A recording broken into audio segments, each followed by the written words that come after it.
Now you asked me about Yes. some books. Yes. I 10 got books. some books, some 10 book books. suggestions for your audience here. Yeah. Of course, I got to throw out my book. Oh yes. First and foremost, expected. I, Black Pharaoh, Rise to Power. It is on Amazon. That's a series, right? That is a book series. Yes. Okay. Yes. How many books in that series? It's going to be 5. Right now, we're on the second one. Okay. So we have the I, Black Pharaoh series. It's about Tutmosis III and Hatshepsut, the chronicles of these two great pharaohs. Yeah. You got the Shabaka stone from Kaba Kabane. You got They Came Before Columbus from Ivan Van Sertima, which talks about the African origins, even in America prior to Christopher Columbus. Okay. You have African Origin of Civilization by Sheket Diop. I have that here. Yeah. You have The Miseducation of the Negro.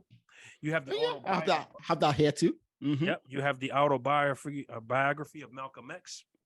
You have some other books that I want to mention that are really Caste by Isabella Wilkerson. It talks about the caste system. Okay. In Africa? Yes, it's in Africa as well. Wow. It's an African American woman. Yeah. The Fun of Bafut.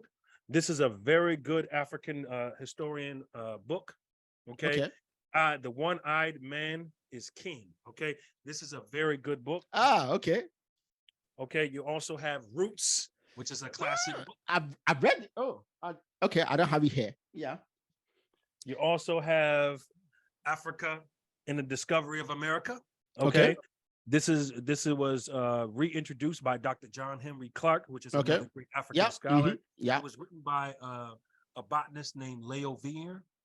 Very good book. Talks about the different African plants, the bottle gourds, the squash, the sweet potato, the cocoa yam that was found in America before the Spaniards came.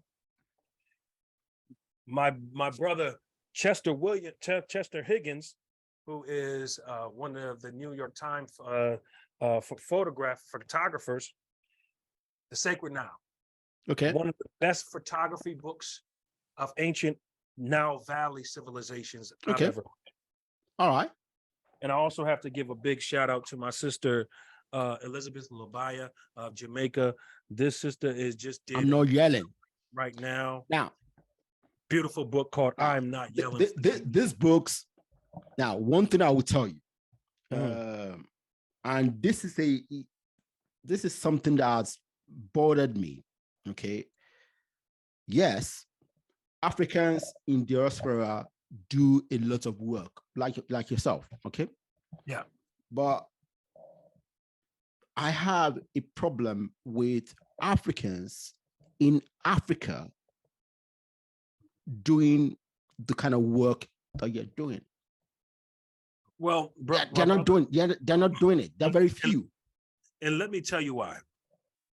In my trips back home, been to 17 different countries. In my trips, you have to understand this. The political systems in a lot of the countries do not allow for certain things to be spoken in certain African countries. And you well know this. Okay, there's certain things that if it objects or can be seated, can cause some sort of rebellion within the government, these things may not be allowed to happen. This is why a lot of African writers seek publishers from the UK and from the United States. One thing about the brothers in the diaspora, we have more of a measure of freedom or measure of freedom of speech. Yeah.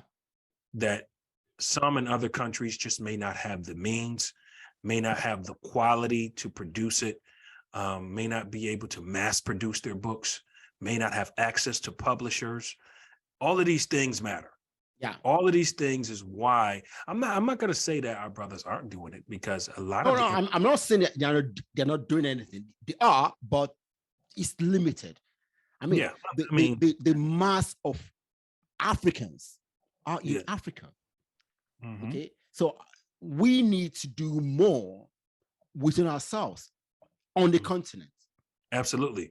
But that's why it's really important that brothers like yourself, myself, it's important that we start taking trips back home. And because the education may not be there as well. okay.